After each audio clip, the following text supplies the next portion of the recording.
رمضان کے مہینے میں کوئی نئی نماز آ جائے یہ ہے ہی نہیں۔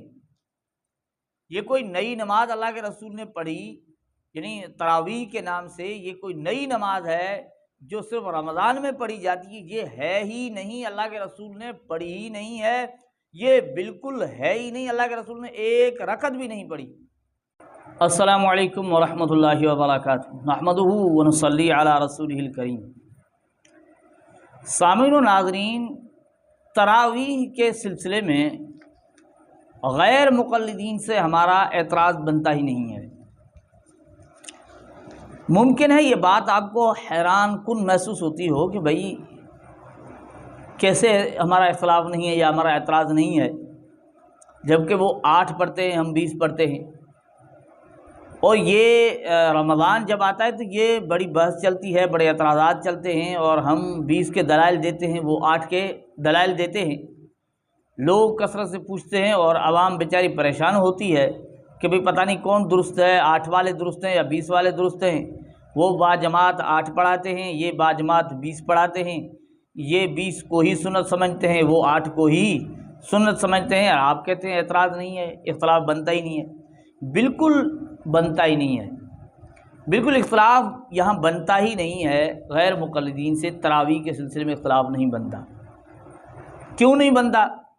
دیکھیں، رمضان المبارک کے مہینے، یعنی رمضان جیسے ہی آتا ہے تو ہم رمضان المبارک کی تیاریاں کرتے ہیں کہ بھئی رمضان المبارک آ گیا ہے، اس میں ہمیں عبادت کرنی ہے اور خوب اللہ کو راضی کرنے کی کوشش کرنی ہے، اللہ کی طرف توجہ ہو، تلاوت کرنی ہے، ذکر و اذکار کرنا ہے، نمازیں نوافل زیادہ پڑھنی ہے، اور تراویح کی نماز تو خاص طور پر اس پر توجہ جان، اس کے لیے لوگ جو نا مساجد میں حفاظ کرام کا انتظام کرتے ہیں کہ حفاظ کی تلاش کی جائے، حافظ کو رکھا جائے مسجد کے اندر جو قرآن پاک سنائے اور ہم سنیں۔ یہ عام طور ماحول ہوتا ہے۔ کیوں بھائی؟ اس لیے کہ رمضان المبارک آ رہا ہے اور اس میں ہم نے تراویح پڑھنی ہے۔ کیا پڑھنا ہے؟ تراویح پڑھنی ہے۔ یہ ایسی نماز ہے کہ سال میں ایک بار آ رہی، یعنی یہ موقع آ رہا ہے اور یہ پورے سال میں ایک بار ہم یہ نماز پڑھتے ہیں۔ اس ماہ مبارک رمضان المبارک میں یہ صلاۃ التراویح، نماز تراویح ادا کرتے ہیں، اس لیے اس کا اہتمام کیا جاتا ہے، اس کی کوشش کی جاتی ہے۔ لیکن اختلاف غیر مقلدین سے کیوں نہیں ہے؟ اب دیکھیں، ہم یہ اس چیز کا جو اہتمام کرتے ہیں، نماز تراویح کے لیے انتظام بناتے ہیں، اس کی کوشش کرتے ہیں، اس کی تیاریاں کرتے ہیں، اگر یہ نماز ہے ہی نہیں، سوال تو یہ بنتا ہے نا، پوچھتے ہیں کہ اللہ کے رسول نے تراویح کتنی رکعتیں پڑھی ہیں، کتنی رکعات اللہ کے رسول نے پڑھی ہیں، یہ پوچھا جاتا ہے نا۔ لیکن جب کوئی بندہ یہ کہے کہ بھئی یہ نماز ہے ہی نہیں، یہ رمضان کے مہینے میں کوئی نئی نماز آ جائے یہ ہے ہی نہیں، یہ کوئی نئی نماز اللہ کے رسول نے پڑھی، یعنی تراویح کے نام سے یہ کوئی نئی نماز ہے جو صرف رمضان میں پڑھی جاتی ہے، یہ ہے ہی نہیں، اللہ کے رسول نے پڑھی ہی نہیں ہے، یہ بالکل ہے ہی نہیں، اللہ کے رسول نے ایک رکعت بھی نہیں پڑھی۔ آپ بتائیں پھر اختلاف کس چیز کا رہ جاتا ہے؟ اختلاف تو تب رہتا ہے، ایک بندہ کہتا ہے کہ ہاں بھائی یہ رمضان المبارک کی نماز اللہ کے رسول نے، ایک کہتا ہے 8 پڑھی ہے، ایک کہتا ہے اللہ کے رسول نے 20 رکعتیں پڑھی ہیں، صحابہ نے 20 پڑھی ہیں، ایک کہتا ہے صحابہ نے 8 پڑھی ہیں، کیا صلاۃ التراویح؟ تو اختلاف بنتا ہے، تو دلائل دیکھے جائیں گے، دلائل دیے جائیں گے کہ بھئی کن کے پاس دلائل ہیں، کن کے پاس نہیں ہے۔ لیکن ایک بندہ سرے سے انکار کر دے، کہے کہ بھئی یہ نماز اللہ کے رسول نے کبھی پڑھی ہی نہیں، ایک رکعت بھی نہیں پڑھی، رمضان میں کوئی نئی نماز ہے ہی نہیں، بالکل نئی نماز نہیں ہے، تو آپ خود بتائیں کہ بھئی پھر اختلاف کس چیز کا ہے؟ ایک بندہ تراویح کہتا ہے ہی نہیں، پھر اس سے رکعتوں کی تعداد کا جھگڑا کس چیز کا، اختلاف کس چیز کا؟ وہ کہتا ہے ہی نہیں، بنیادی نہیں ہے، یعنی ایک رکعت بھی نہیں ہے، تو پھر اختلاف کس چیز کا ہے؟ اعتراض غیر مقلدین کی کس چیز کا ہے؟ یہ میں یوں ہی بات نہیں کر رہا، یہ آپ یوں سمجھیں کہ ویسے ہی جو ہے بات کر رہا ہے، نہیں، میں آپ کو سناتا ہوں، یہ خود غیر مقلد اس چیز کا یعنی اعتراف کر رہا ہے اور بتا رہا ہے کہ یہ نام صدیوں بعد گھڑا گیا ہے، نہ اللہ کے رسول نے یہ لفظ بولا ہے، نہ صحابہ نے بولا ہے، بعد میں یہ نام بول دیا گیا صلاۃ التراویح۔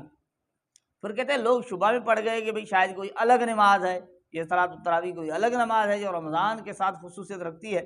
کہتے ہیں اللہ گواہ ہے دنیا جہان کی دفتر حدیث میں ایک لفظ بھی نہیں کہ رسول اللہ صلی اللہ علیہ وسلم رمضان میں کوئی نئی نماز پڑھی، کوئی نئی نماز نہیں پڑھی، ایک رکعت بھی نہیں پڑھی۔ سن لیجئے ڈاکٹر رانجھا صاحب، اس نام نے نا اتنا مسلمانوں میں انتشار پیدا کر دیا کہ بعد میں یہ نام گڑھا گیا، صدیوں بعد نہ اللہ کے رسول نے یہ لفظ بولا نہ صحابہ نے بولا، بعد میں یہ نام بول دیا گیا صلاۃ التراویح، تراویح کی نماز۔ لوگ شبہ میں پڑ گئے کہ یہ شاید کوئی الگ نماز ہے۔ آپ حضرات بالکل یقین جانیں، اللہ گواہ ہے کہ دنیا جہان میں دفتر حدیث میں ایک لفظ نہیں کہ رسول اللہ نے رمضان شریف میں کوئی نئی نماز پڑھی۔ آپ حضرات بالکل یقین جانیں، اللہ گواہ ہے کہ دنیا جہان میں دفتر حدیث میں ایک لفظ نہیں کہ رسول اللہ نے رمضان شریف میں کوئی نئی نماز پڑھی، کوئی نئی نماز نہیں پڑھی، ایک رکعت نہیں پڑھی۔ اب آپ بتائیں ناظرین کرام، آپ بتائیں اب کوئی اختلاف کیا جا سکتا ہے؟ اختلاف کی کوئی ضرورت ہے؟ ہاں، اب اس میں اختلاف کیا جا سکتا ہے کہ اللہ کے رسول نے کوئی نئی نماز پڑھی ہے یا نہیں پڑھی، اس میں اختلاف کیا جائے نا، یہ بات سامنے رکھی جائے کہ اللہ کے رسول نے رمضان میں کوئی نئی نماز پڑھی ہے یا نہیں پڑھی، یہ بات سامنے آئے تاکہ عوام بھی پریشانی سے دور ہو، پھر بات آ جائے کہ کتنی پڑھی ہے۔ اب یہاں تو یہ کہ پڑھی ہی نہیں ہے، یا پڑھی نہیں ہے تو پھر اختلاف کس چیز کا ہے؟ اختلاف بنتا ہی نہیں ہے، کوئی نہیں بنتا اختلاف۔ اب یہ کہ نماز اللہ کے رسول نے رمضان میں پڑھی، اب غیر مقلدین سے یہ سوال تو بنتا ہے، جب نئی نماز نہیں ہے تو پھر آپ بھی تیاریاں کیوں کرتے ہیں؟ حافظ کرام کا بندوبست کہ حافظ جو ہے مسجد میں رکھا جائے، آپ لوگ بھی رکھتے ہو، اور یہ جو جماعت کے ساتھ نماز تراویح عشاء نماز کے بعد متصل پڑھتے ہو، یہ کیوں آپ اہتمام کرتے ہو؟ پورا مہینہ پڑھتے ہو، یہ کیوں اہتمام کیا جاتا ہے؟ یہ تو سوال بنتا ہے۔ اور پھر ایک اور سوال بنتا ہے کہ علماء نے یہ دلائل بھی لکھے ہیں کہ بھئی اللہ کے رسول رمضان المبارک میں زیادہ عبادت کرتے تھے، احادیث میں اس چیز کا ذکر آیا ہے، یعنی کمر بستہ ہو جایا کرتے تھے اللہ کے رسول، یعنی تیار ہو جاتے تھے عبادت کے لیے۔ اور مسلم شریف میں بھی ہے کہ اللہ کے رسول رمضان مبارک میں اخیر اشرا میں اور زیادہ عبادت کرتے تھے۔ اب یہ جو اور زیادہ عبادت کرتے تھے، رمضان میں زیادہ کرتے تھے، وہ کیا عبادت تھی؟ وہ بیٹھ کے ذکر و اذکار کرتے تھے یا صرف تلاوت کرتے تھے؟ کیا عبادت تھی جس کے لیے کمر بستہ ہو جاتے تھے، تیار ہو جاتے تھے؟ یہ تو غیر مقلدین ہی بتائیں گے، اور خود جو اہتمام کرتے ہیں، انتظام کرتے ہیں نماز تراویح کا، وہ کیوں کرتے ہیں؟ تو ناظرین، یہ کم از کم تو اختلاف نہیں بنتا کہ تراویح نماز کی کتنی رکعتیں ہیں، کیونکہ وہ تراویح مانتے ہی نہیں ہیں، تراویح ہے ہی نہیں۔ جب ہے نہیں تو پھر کس چیز کی بات کہ اللہ کے رسول نے پڑھی ہی نہیں ہے۔ اب یہ ہوگا کہ اللہ کے رسول نے پڑھی ہے یا نہیں پڑھی ہے، اس پر اختلاف بنتا ہے، اعتراض بنتا ہے، اور دلائل دیے جائیں تو بہتر ہے۔ اللہ جل جلالہ ہمیں سمجھنے کی توفیق عطا فرمائے، اور ان غیر مقلدین کے نئے آنے والے فتنوں سے پوری امت کی حفاظت فرمائے۔ السلام علیکم ورحمۃ اللہ وبرکاتہ۔